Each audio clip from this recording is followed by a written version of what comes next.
So, ladies and gentlemen, our KaBoat has a 40-pound Intex motor on it. We are going to be comparing this today with our 65-pound motor that we're going to put on later. So right now we're just going to do a speed test.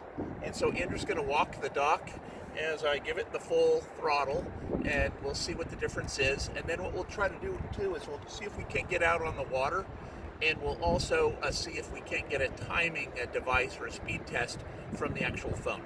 So here we go.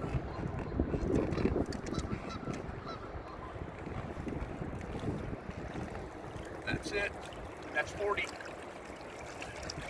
So for the 40 with the lithium battery, it hauls. You can tell I'm moving pretty good here. But I will say that there's a huge difference with lithium batteries versus just the standard lead acid. It completely makes this 40-pound motor go so much faster. And that's pretty good. That's a pretty good clip. I don't know how fast we're going, but that is a pretty good clip. This is max speed on the old motor. What it looks like from the shoreline. So this is the old motor speed. 3.6 miles per hour, 3.7 average. And this is max speed. Okay, so here's our competitor. This is a 65-pound Haswing motor, and you can get this on boats to go. What I like about this is it really folds up. It's extremely compact. The other thing is, it's the only one that I know of at that power at 65 that can still run on 12 volts. And just as a safety precaution, when you're using lithium batteries, at least on the single one, if you look at the directions, it says do not use more than, on a single battery, do not use more than 70 pounds. So this completely qualifies for it. So just as a little extra, what I did is I've jury-rigged a steering system. What I did was I actually got a cup from Dollar Tree in the pencil section, you know, where you have the kids' school supplies. It's a metal cup. I've attached it to my chair.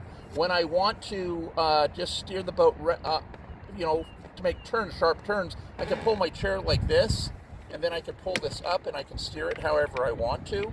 But if I want to then steer the boat on the longer straightaways, I can pull this out, because this is also adjustable, put it in that cup, lean back.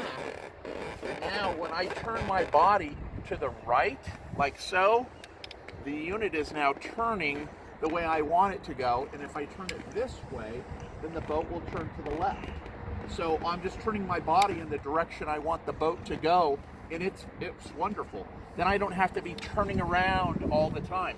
So again, if I turn this way with my body, the unit is turning this way, because again, that's like a rudder. That's how the rudders work. If I go this way, then the boat is turning that way. So when we get on the water, we can show that to you. But right now, we're going to do that speed test. Oh my gosh, huge difference. It's like a little upward motor. I'm completely flying. It's cavitating a little bit though. But oh my god, it's equivalent to one horsepower. Huge difference. Alright, so that is full power, and a 65 pound is equivalent to 1 horsepower. But that's plenty. I am completely scooting at this point, completely moving.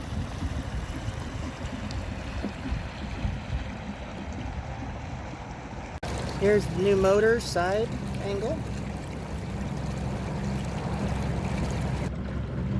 That is the new motor speed test. 4.3, 4.4. To take care of the cavitation problem, we modified the trolling motor so that it would sit lower in the water. We simply did this by removing the height adjustment tube on the motor. Next, we tested the lower trolling motor setting. The steering system worked perfect and is highly recommended. We hope that these ideas help with your boating. Thank you so much for spending some time with us today. If you get a chance, please subscribe and give us a thumbs up. Thank you.